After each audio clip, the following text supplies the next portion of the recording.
Welcome to our guide to Jindabyne camping as cheapskates. Being a cheapskate, saving money, snowboarding, and just having a good time.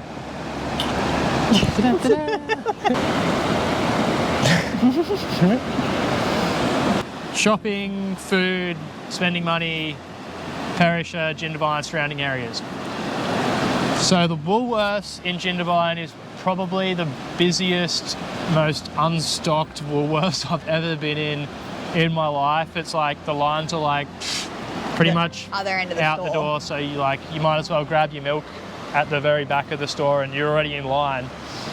But there's like no milk, so you're probably just going to get like a breaker or something because there's nothing on the shelves.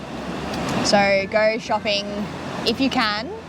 Go shopping at the markets or something else before you get to Jindabyne. Try and stock up on some goodies and necessities and things before you actually come into town, and then just go to the shops for those little things that you might need in between. But if you can save yourself the time, the hassle and the money as well too, it is actually more expensive in that Woolworths. For sure. It's the same as on the mountain as well too. If you can pack a little bag with some snacks and different things like that for the day, you'll save yourself so much money rather than shopping at the restaurants or the cafes up on the mountain. Obviously the food's delicious and like hot food's great when it's freezing and you're in the snow, but $10 for a small chips. Yeah, exactly. Little small fry is like $10, and they probably charge you like $6 more if you want salt on it. Yeah, and then anything like that. They do have at a lot of the bars, they have free water though, so if you have a reusable water bottle, definitely take that. You can get lockers up there as well too, so you can take up a little backpack and chuck it in the locker and come back and get it after you've been snowboarding all day. But that's definitely a big tip, would be take some of your own food, take a reusable water bottle, and you'll save yourself a lot of money because $10 for a weeny chips. I found that when I was up on the mountain, I'd go to, there's a little food works that is in like the main terminal where the ski tube is. Yeah. So I'd just go there and like you can get, it's not that ridiculously priced. Like I get like a baguette for like $1.50 and then just like some dip or whatever to put with it. And there's a bottle in there. So, halfway through your session, I don't normally drink much, but there was something about the snow that like I'd be in the middle of the session and be like, going to get me a JD and Coke. And at the food works, they're like $7 or $8. So they're not actually that expensive. So our little saving money tip would be, if you had to get something on the mountain, go to that little food works. It's way cheaper than the bars and restaurants actually on the field. And that's a pretty good little hot tip. Or if you're parking in the ski tube car park, you can always just come back down and whip up a feed and then go back up afterwards. All right, let's talk passes and tickets. Okay, so me and Bianca both got season passes with the ski tube pass included, which the season passes were like $1,100. Or was that included? $1,200. That was including the, was that by itself? I don't know. So they were like $1,100 by themselves plus another $200 for the ski tube pass, which seems expensive because it is, but when you take into consideration that the lift pass for a day is about $200 and the ski tube is, I think, $30 return. Yeah, so if you're going for more than 4 or 5 days, it works out much cheaper to get the Epic Season Pass, which also includes Falls, Hotham, like a couple of places in Japan, Whistler, America. Like you get all these other inclusions in it, which are awesome if you're planning on traveling and going to other ski locations around the world. It also gives you a discount at the bars and the food places when you're on the mountain. If you have the Epic Season Pass, you can scan the card and it takes a little amount off that as well too. So yeah, if you're gonna go for 5 days, it's well worth just getting the entire season pass, and then you're literally covered for the entire year, the whole season. Yeah. Anywhere in the world. Yeah, pretty much. Dudes, we might be coming to visit you in Telluride. So, gear hire. We hired our gear for a week from Boss Outdoor, which was at the BP. At the BP, as you're like just about to leave town to start to head to Kosciuszko. It's 24 hours, which is awesome. The pricing wasn't too bad, I guess, for a week for like a good quality camber board was $130, including boots, bindings, and then we also hired helmets as well for a week, which was an extra 25 bucks. So for basically 150 bucks for the whole week, that includes all of your hire gear. Whereas if we would have got it from up the mountain from one of the ski resorts, I think it was about double that. Getting wild, enjoying getting nature. Attembrah, keeping the pop top down because it's freezing. So our pop top just has canvas, as most caravans do, but when you pop the top and it's like -2, -3 degrees at night, this canvas doesn't create any insulation, so it's also -2 or 3 degrees inside the caravan, which is not what you want. No, we woke up the other morning with ice like all through the roof of the caravan. We had Stalag tights. I don't know, whichever the ones that are that go down. I think it's stalactites all over our roof from ice.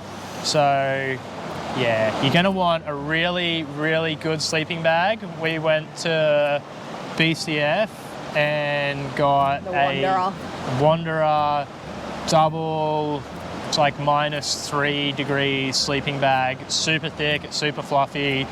It saved our asses while we were here because without that thing we would have been stuffed. Yeah, we just don't have the heater, we're not running anything, so. So we had planned to get a diesel heater, but Amazon, so we were going to get the one off Amazon because it's like so much cheaper than the ones that you find on other places online, and apparently it's really good. It's got heaps of good reviews, people rave about them, and they're like 200 bucks. So we're going to get one of those. Would have been great to have that already, but it was between buying like a $1,500 generator straight away and being able to run our heater, plus we would have been using like an extra 5 litres of diesel a night, which at the moment it's $2.50 a litre. So like it's like another $13 a night just to run that thing when we got the big thick Wanderer sleeping bag, and it was fine. It wasn't that bad. When it gets to like 5 o'clock in the morning and it's getting extra icy, you just like tuck your head in and you're good, you're warm. So, learn from us.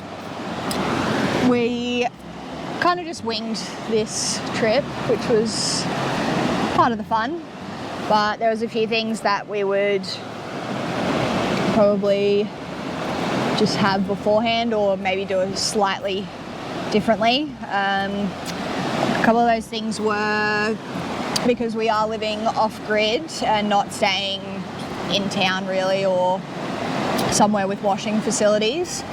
We didn't really have enough socks. Warm socks. Warm socks. Big, fluffy winter socks. Socks, yeah. So we didn't really prepare for that. We had lots of nice warm coats and things like that, but that would be definitely a big thing for, obviously it's kind of common sense coming to the snow, is you want to make sure that your feet are warm, your head's warm, your hands are warm, and your neck is warm, because if you keep those parts of your body warm, the rest of you will be warm. So, and your dog's warm.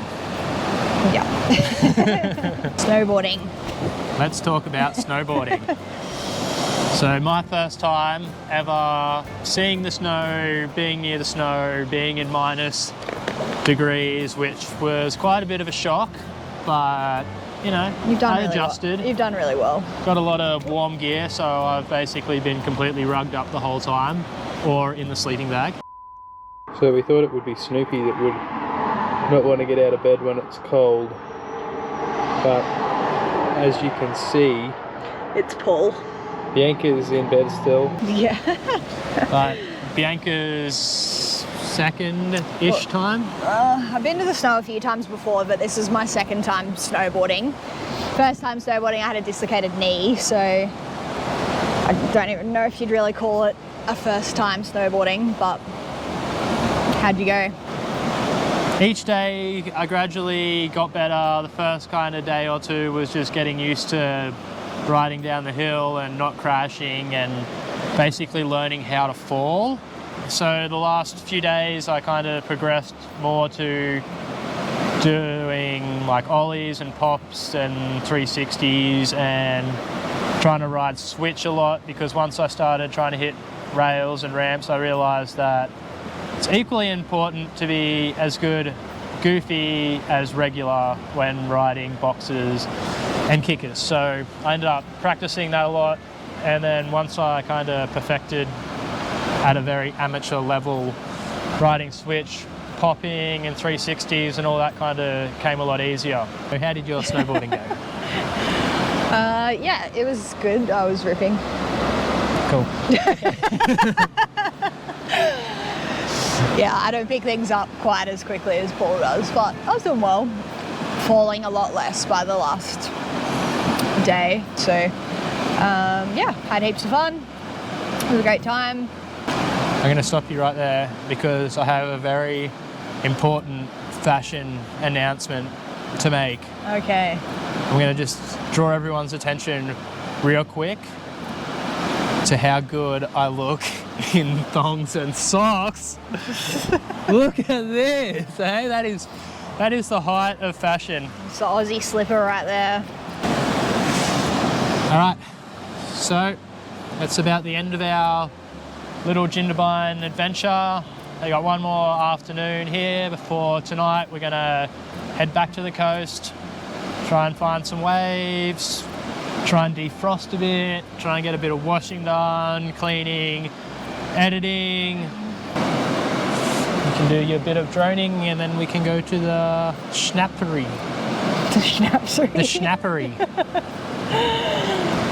You want to go to the schnappery? The schnappery, Snoop? You want to go to the schnappery? Yeah? Let's go? Let's go? Sips.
Have to try cello and apricot and raspberry and peppermint.